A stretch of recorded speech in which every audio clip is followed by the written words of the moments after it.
আমরা চাচ্ছি আমাদের সঠিক ট্রিটমেন্ট। যেমন দেখেন আমার এই ভাই, আমরা আমাদের যে এই ভাই দেখেন এই পায়ের কি কন্ডিশন, এই পায়ের এখন সুস্থ হওয়া দরকার। 4 মাস থেকে মেডিকেলে, 3 মাস আবার আমরা মেডিকেলে। আমাদের এখানে একটা উন্নত মানের ট্রিটমেন্টের অনেক লোক আসা দরকার, যেহেতু আমরা গণ অভ্যুত্থান ঘটাইছি, আমরাই তো ঘটাইছি। আমাদের রক্তের বিনিময়ে তো আপনার আজকে আমরা এখনো আমাদেরকে রাস্তায় আসতে হয়। তো সবকিছু মিলে আমরা চাবো আমাদের যে স্বাস্থ্য উপদেষ্টা আছে উনি আমাদের কেন স্বাস্থ্য মন্ত্রণালয় থেকে আমাদের জন্য এখনো পর্যন্ত কোনো ডিক্লেয়ার দেয়নি, কোনো রকমের কোনো কিছু ব্যবস্থা করেনি। এটা কেন? আমরা চাবো স্বাস্থ্য উপদেষ্টা আমাদের যারা ছাত্র আন্দোলন খোঁজ খবর নিবে। সবাই তো সবার জায়গা থেকে ব্যস্ত। আমাদের আজ অসুস্থ আছে, আমাদের পরবর্তীতে আমাদের ফ্যামিলি আছে, আমাদের কি করবো পরবর্তীতে এরকম আসে যে একটা সান্ত্বনা দিবে এমন মানুষ আমরা খুঁজে পাই না।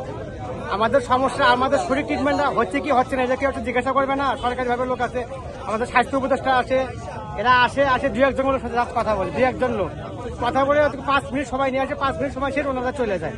আমাদেরকে একটা সান্ত্বনা, আমাদেরকে সঠিক ট্রিটমেন্ট নিতে হবে, সঠিক ব্যবস্থা করতে হবে, এরকম কোনো কিছু না। আমরা চাই আমাদের সঠিক ট্রিটমেন্ট করে সুস্থ হওয়ার জন্য যা করণীয় দরকার বলবো, যাতে আমাদের সঠিক ট্রিটমেন্টের ব্যবস্থা করে, আমাদের কর্মস্থানের ব্যবস্থা করে, আমাদের ফ্যামিলি কিভাবে চলবে যাতে এগুলো সবকিছু এটাই আমাদের কথা ভাই। এখন ভাই আলহামদুলিল্লাহ ভালো একেতে ট্রিটমেন্ট ভাই ঠিক মতো হয়ে যাচ্ছে না আমাদের ট্রিটমেন্ট না ভাই জুলাই করে দেন 3 মাস ট্রিটমেন্ট খোঁজ খবর নেবে এটাও নেয় না।